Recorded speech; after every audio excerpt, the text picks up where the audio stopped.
Assalamualaikum warahmatullahi wabarakatuh. Perkenalkan, nama saya Zidni Eskia Salsabila dengan nomor NIM 19 10 70 11 136. Jadi di sini saya akan um, jadi di sini saya akan menyampaikan resum dari kode etik psikologi. Jadi di sini saya mengambil dari sumber buku kode etik HIMSI. Jadi yang pertama ada perbedaan ilmu psikologi dan psikolog. Di dalam buku HIMSI itu di dalam bab 1 ayat 4 itu menjelaskan bahwa ilmu psikologi merupakan orang yang ahli di bidang ilmu psikologi dan menempuh pendidikan strata 1 maupun strata 2 dan strata 3 di bidang psikologi. Dan ilmu psikologi itu terdapat dua kelompok, yaitu ilmu murni, sains, dan terapan. Ilmu psikologi juga memiliki wewenang, diantaranya yaitu dapat memberikan layanan psikologi seperti bidang penelitian, pengajaran, supervisi di pelatihan, dan lain sebagainya. Dan ada di bab 1 ayat 3 terdapat psikolog merupakan seseorang yang lulus di pendidikan dalam profesi yang berkaitan dengan praktik psikologi dengan latar belakang pendidikan sarjana psikologi, lulusan program pendidikan tinggi psikologi strata 1 yaitu S1, sistem kurikulum lama atau yang mengikuti pendidikan tinggi psikologi strata 1, dan S2 yaitu pendidikan magister psikologi sebagai profesi psikologi. Dan yang kedua itu ada HIMSI. HIMSI itu adalah suatu organisasi bagi profesi psikolog di Indonesia. HIMSI itu didirikan pada tanggal 11 Juli 1959 di Jakarta, yang sebelumnya itu dinamai Ikatan Sarjana Psikologi. Karena sejalan dengan sistem pendidikan tinggi di Indonesia melalui Kongres Luar Biasa tahun 1998 di Jakarta. HIMSI itu juga merupakan tempat untuk berkumpulnya profesional psikologi seperti sarjana psikologi, magister psikologi, dokter psikologi, dan psikolog. Lulusan program pendidikan sebagai profesi psikologi mulai pada tahun 2003 itu sudah sejajar dengan jenjang magister. Poin yang ketiga yaitu ada majelis psikologi. Di dalam buku kode etik itu terdapat bab 2 pasal 3 ayat 1 itu menjelaskan bahwa majelis psikologi yaitu suatu penyelenggara organisasi yang memberikan pertimbangan etis, normatif, dan keorganisasian di mana memiliki kaitannya dengan profesi psikologi sebagai ilmuwan maupun praktisi psikologi pada anggota atau organisasi. Yang keempat itu ada kompetensi.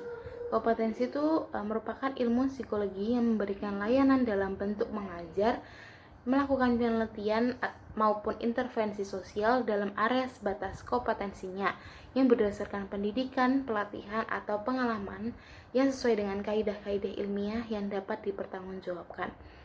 Poin yang kelima yaitu ada hasil pemeriksaan psikologis. Di sini terdapat dua macam rekam, yaitu pertama tuh ada rekam psikologi yang lengkap, yaitu merupakan psikolog maupun ilmuwan psikologi itu dapat membuat, menyimpan, menjaga, memberikan catatan dan data yang berhubungan dengan penelitian maupun praktik yang sesuai dengan hukum yang berlaku. Kemudian ada psikolog ataupun ilmuwan psikologi itu dapat membuat dokumentasi atas karya profesional dan ilmiah mereka. Dan juga ada psikolog maupun ilmuwan psikologi itu bisa menjaga kerahasiaan klien dalam hal pencatatan, penyimpanan, dan lain sebagainya, dan juga bisa dapat menjaganya dan memusnahkan catatan data dengan memperhatikan kaidah hukum yang berlaku. Ilmuwan psikologi itu harus mempunyai dugaan yang kuat bahwa catatan data mengenai jasa profesional mereka itu yang akan digunakan. Kemudian poin selanjutnya itu ada psikolog maupun ilmuwan psikologi itu harus melakukan pemeriksaan terlebih dahulu dalam layanan psikologi tersebut. Poin yang kedua itu ada rekam psikologis untuk kepentingan khusus. Ada dua macam, yaitu ada laporan pemeriksaan psikologi untuk kepentingan khusus yang hanya dapat diberikan kepada personal atau organisasi yang membutuhkan dan berorientasi untuk kepentingan atau kesejahteraan orang yang mengalami pemeriksaan psikologi. Dan yang kedua adalah laporan pemeriksaan psikologi untuk kepentingan khusus dibuat sesuai dengan kebutuhan dan tetap memberikan unsur-unsur ketelitian dan ketepatan hasil pemeriksaan tersebut demi menjaga kerahasiaan personalnya. Yang keenam itu ada iklan layanan publik, di mana iklan layanan ini tuh dimaksudkan itu mempunyai hubungan dengan jasa produk atau publikasi profesional psikolog maupun ilmuwan psikolog tuh dalam bidang psikologi yang mencakup iklan yang dibayar atau tidak dibayar seperti brosur, barang cetakan, dan lain sebagainya. Yang ketujuh itu ada riset dan publikasi, di mana penelitian yaitu merupakan suatu rangkaian proses secara sistematis yang berdasarkan pengetahuan yang mempunyai tujuan memperoleh fakta maupun untuk menguji teori atau intervensi yang menggunakan metode ilmiah dengan cara mengumpulkan dan mencatat maupun menganalisis data.